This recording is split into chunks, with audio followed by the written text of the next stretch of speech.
Conceptualization of peasantry. Peasant versus farmers. Let us do with the introduction. Peasant society or peasantry is a contentious concept in social sciences, particularly in the context of societies like India. Although the Indian society traditionally was characterized as a peasant society, the concept of peasant society acquired scholarly attention only in the mid-20th century following the discovery of peasantry by the American and Western anthropologists in response to the rising anthropological interest in the comparative study of the human conditions.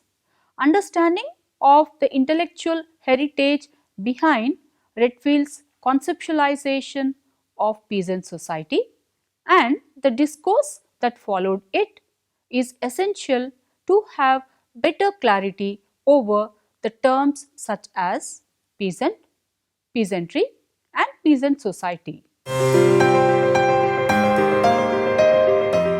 Objectives of the study are 1. To understand the concept of peasant. 2. To learn the meaning of peasant. 3. To study the classification of peasants. Let us understand what is the concept of peasant. Discovery of peasant society as a subject of study, though the study of agriculture and farming population goes back to the classic doctrines of political economy of the 18th century and 19th centuries. The peasant societies as a field of study in anthropology and sociology emerged only at the turn of the 20th century. Traditionally, sociologists and anthropologists were studying complex industrial societies on the one hand and the primitive society on the other. The classical theorists like Marx, Weber and Durkheim sought to understand the rise of the modern economic behavior by comparing the pre-industrial with industrial societies. In this classical tradition, a variety of binary concepts and theories were created to explain the modern and traditional industrial and pre-industrial societies. The peasant society or agricultural society did not find a place within the available conceptual framework, and almost all the 19th century sociologists worked predominantly on industrial society, and the peasant society was considered as the residual to industrial society. For example, Marx's analysis led him to believe that peasantry could not survive in the long term and would tend to disappear, with most of them being displaced from land and joining the proletariat. Peasant society emerged as an area of study mainly after the World War II as a result of growing awareness of the importance of the third world countries, which were overwhelmingly peasant, and the increasing participation of the peasantry in these countries in the political processes. This growth of interest in peasant societies was due partly to certain developments in the field of anthropology and partly to the concerted focus of the United Nations, which sponsored the development programs on peasantry. The Western anthropologists have been running short of the unspoiled tribes and the closed folk communities.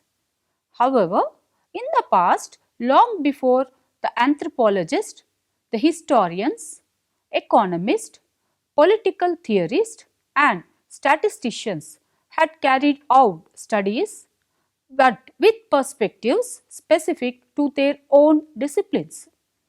The origin of the study of peasants and peasant societies dates back to the indigenous attempts made at the turn of the 20th century in the Eastern and Central Europe, with growing recognition of the problems afflicting the people living in the countryside.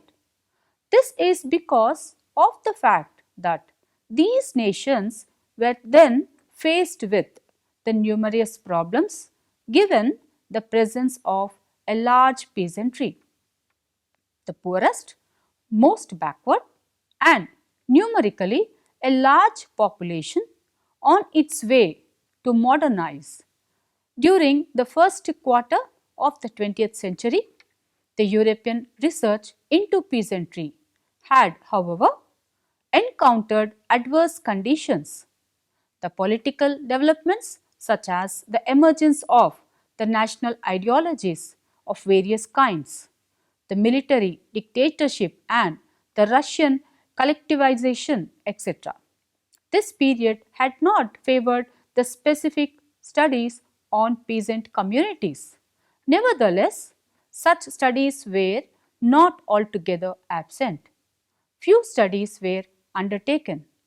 However, most of these studies were not available to the English speaking worlds, as they were written only in East European languages, bearing such titles as W. I. Thomas and F. Zanak's Early, The Polish Peasant in Europe and America, 1918, and Doreen Warner's The Economics of Peasant Farming, 1939, which were published in English.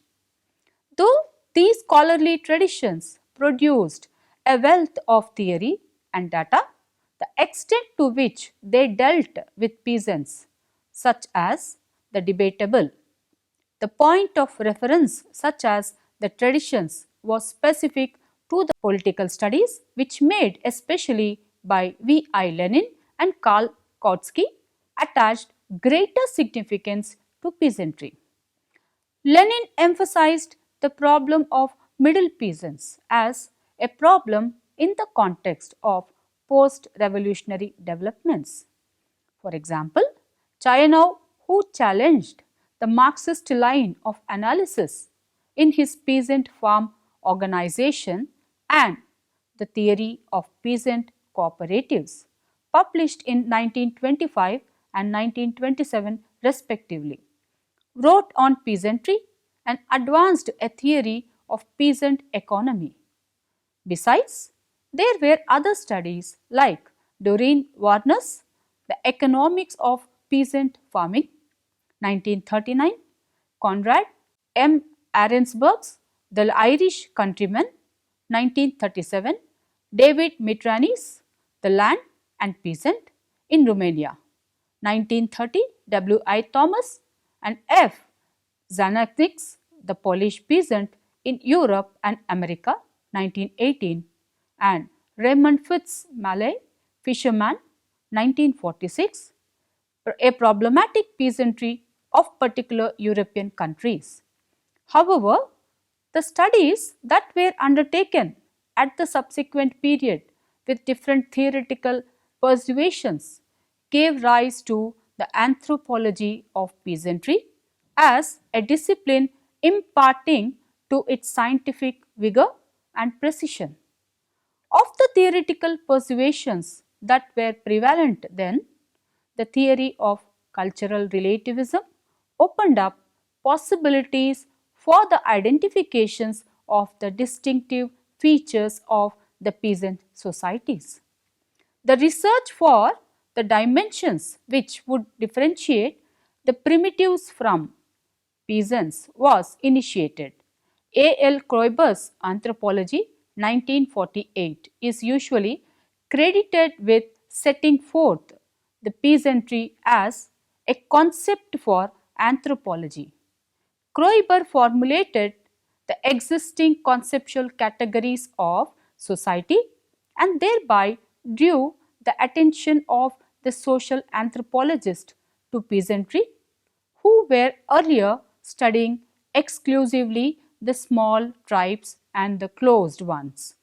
A. L. Kroeber, who developed the peasant society and culture idea of peasant society as an intermediate between the part societies and part cultures, defined peasants as those who constituting the part societies with part cultures, definitely the rural, yet live in relation to the market town, that is, those who lack the isolation, the political autonomy and self-sufficiency of tribal population. Yet, their local units maintain much of their old identity, integration and attainment to the soil. As outlined by Theodore Shanim in a seminal article, Peasantry delineation of a sociological concept and a field of study that appeared in European Journal of Sociology in 1971. The concept of peasantry is approached from four major conceptual traditions. A. The Marxist class theory. B. The specific economy typology. C. The ethnographic cultural tradition and the Durkheimian tradition. Each of these traditions tends to stress a particular aspect of peasant livelihood and adopts closely the related approach to the analysis of social change and disintegration of peasantry in the modern world. While Marxist approach has approached the peasantry in terms of the power relationships, the type of economy tradition viewed peasant in terms of the specific ways in which the family farm operates. The ethnographic cultural tradition, which stems from the East European ethnography as well as from the traditional Western anthropology, treats peasants as the representatives of an earlier national tradition, the preserved through cultural lag by the inertia typical of peasant societies. On the other hand, the Durkheimian tradition, which divides societies into traditional and modern, places peasantry in an intermediate position between the self-sufficient segments of the folk societies and the modern societies of organic interaction in peasant societies and culture. Redfield viewed peasants as those small producers who make a living and have a way of life through cultivation of lands. His definition or conceptual model of peasants and peasant society excludes many communities here therefore looked upon as peasant and implies that peasants are either unaware of the profit motive or frown upon it. Eric Wolf, in an article Types of Latin American Peasantry published in 1955 in America, the anthropologist defines peasants as the small scale agricultural producers whose concern is subsistence, not reinvestment. To him, peasants do not look upon land as a capital commodity. Incorporating this idea of Wolf, Redfield confined the term peasants to those small agriculturalists for whom agriculture is a livelihood, not a business for profit. Adopting Kroeberian approach, he goes on elaborating the definition by saying that the culture of a peasant community is not autonomous. It is a dimension of the civilization of which it is a part. Hence, he explained that the inclusive character of peasantry with the wider society through great traditions and their exclusive character by their own little traditions. Peasant society and culture, Redfield believes, has something generic about it, and it is a kind of arrangement of humanity with some similarities all over the world. Unlike primitive societies and cultures, the peasant varieties are not isolates, complete in themselves, but bear side by side the relations and up and down relations to primitive tribal peoples and to towns and cities. In peasant society and culture, Redfield gives us an Redfieldian approach to define peasants, the way of life, community and tradition. The way of life was characterized by certain cultural attributes in the sense of attitudes, values and other ideational elements. Redfield, while placing theoretical emphasis on conventional understandings, the worldviews, styles of living and above all the quality of life. Second, there is the assumption that peasants inhabit particular kinds of communities. Community is used interchangeably with village or other units or other settlements for which the study of peasants is identified with the study of villages. Third, these peasants are viewed as traditional with reference to civilization content within a typological contrast between tradition and modernity. Redfield's conception of peasant and peasant society greatly influenced the subsequent conceptual discourse. His influence was also prominent even in the definitions of scholars who emphasize the economic or political dimensions of peasantry.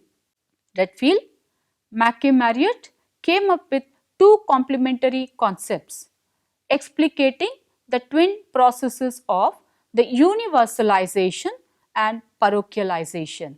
Marriott's universalization and parochialization are recognized by Redfield as the first effective articulation of the mutual ingress of great and little traditions.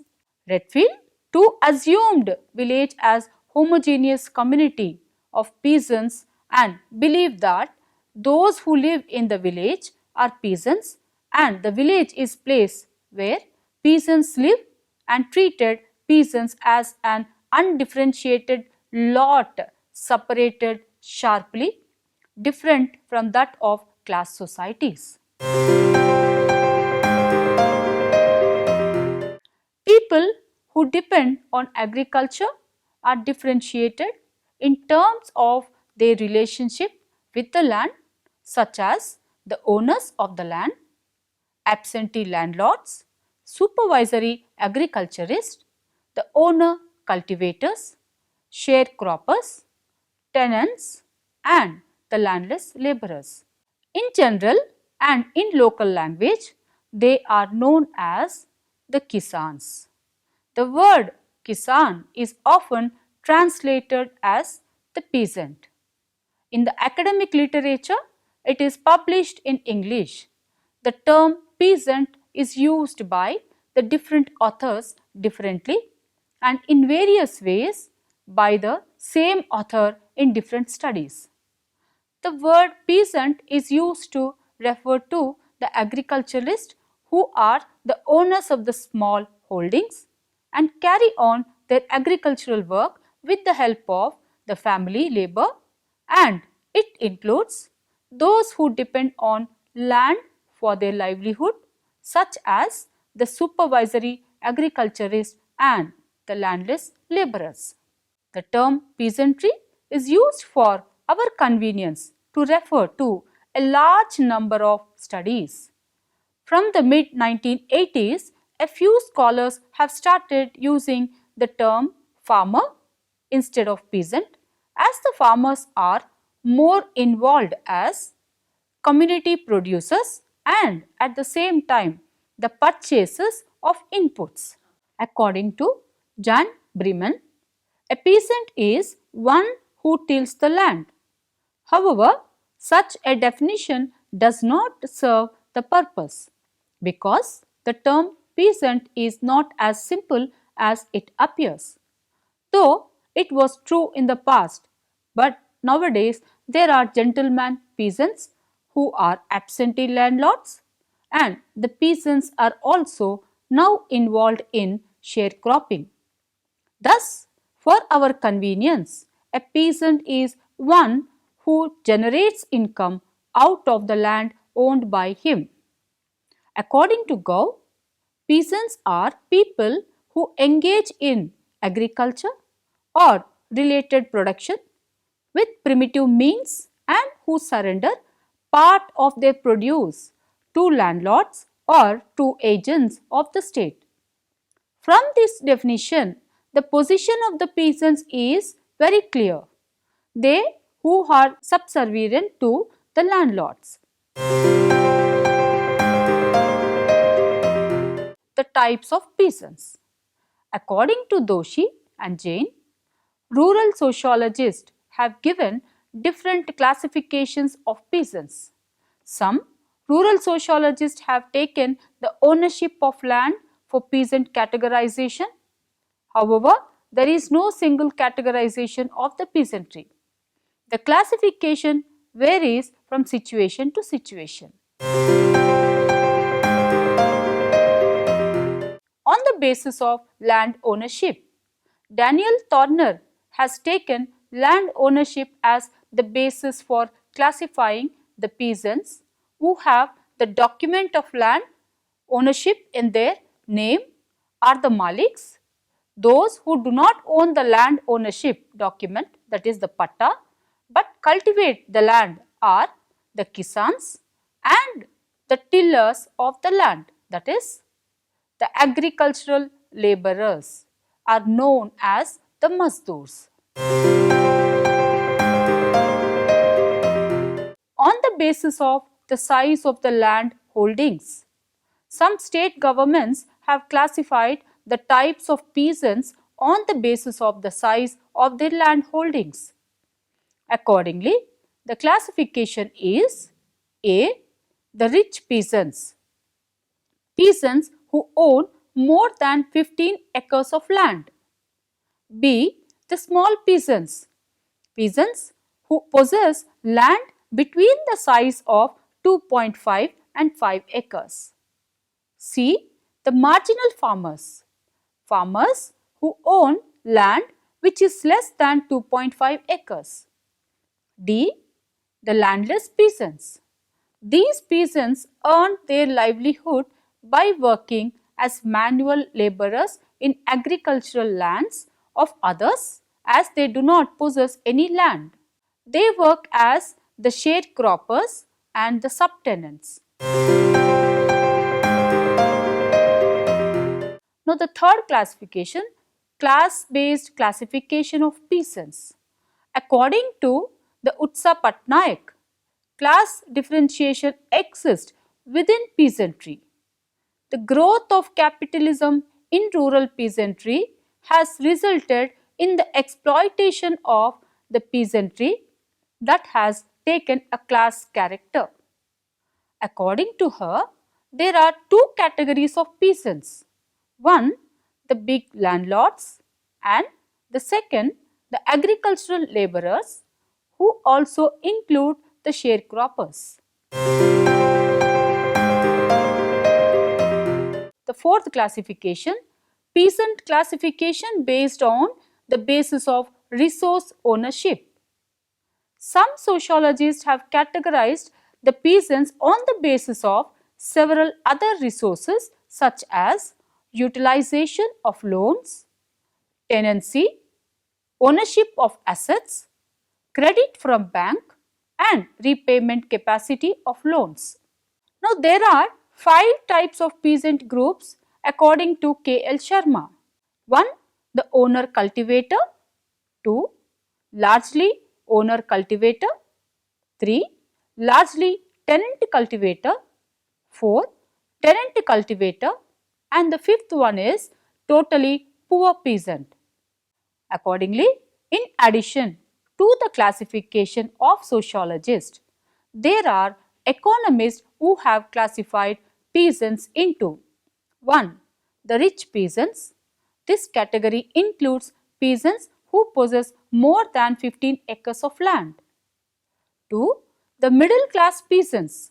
Peasants having land between the size of 2.5 to 5 acres of land. 3. The marginal peasants. Peasants who own land below 2.5 acres. 4. The landless peasants. Peasants who earn their livelihood as sharecropper and subtenant and have no land of their own possession. They earn livelihood by manual labor without having ownership of land. However, in any classification of peasants, land tenancy and land size play an important role. Thus, both these combined together play an important role in determining the criteria for peasant classification. Peasant movements are among one of the most important social movements in India. The political behavior of the peasantry is mostly based on the factions, which are the integrated segments of the rural society. The rural society is dominated by the landlords and the rich peasants at the top and the landless and the poor peasants at the bottom of the social hierarchy. There is no unity or solidarity among the exploited sections of the peasantry as they were divided among themselves due to their allegiance to the factions and are led by their masters. Most often they are engaged in political competition among themselves. The faction, which is the most dominating, has a large following which in return receives many reciprocal benefits. Another group is the middle peasants who are free from the landlords but often find themselves in the conflict with them. Many factors such as the kinship, neighborhood and caste influence factions. Broadly, there appears to be two groups of factions. The major characteristic of one group is the relationship between the masters and their dependents, while the other factions are predominantly those related to the landholders. The poor peasants are the least militant class of the peasantry. When certain factions or any other conflicts arise, they are the ones who are liberated from the servile mentality or very quickly. One major difference between the industrial worker and the peasant is that the relative independence of the industrial worker is reduced and his militancy is also diluted. The situation is more difficult in the case of the peasant as he is totally dependent upon his master. It is only the middle peasants who are more militant in character and can generate impetus to peasant revolution. In rural areas, the land reforms and agricultural policies are not properly implemented. Land reforms benefited the small and marginal farmers. Further, the mechanization and commercialization and state-sponsored rural development programs benefited the rich and the middle class peasants. Consequently, the number of landless agricultural laborers, mostly the unemployed, increased at this juncture. Now, at this juncture, the rural poorest realized the need for a collective action in order to fight against injustice and also against the state that does not protect their rights. Most of the time, the peasants demand higher wages and better working conditions. These movements were organized by the Kisan Sabhas and agriculture units of communist parties. To sum up, we have come across that the peasant is one who tilled the land. The peasant cases tilled the soil and exchanged part of their crops for the goods and services of the non-agrarian specialist. It was true in the past, but today there are gentleman peasants who are absentee landlords. There are also peasants who practice sharecropping, agricultural laborers, also a part of the peasantry. It is understood that a peasant is one who generates income out of the land owned by him. The Indian peasantry, as elsewhere, is not a homogeneous category.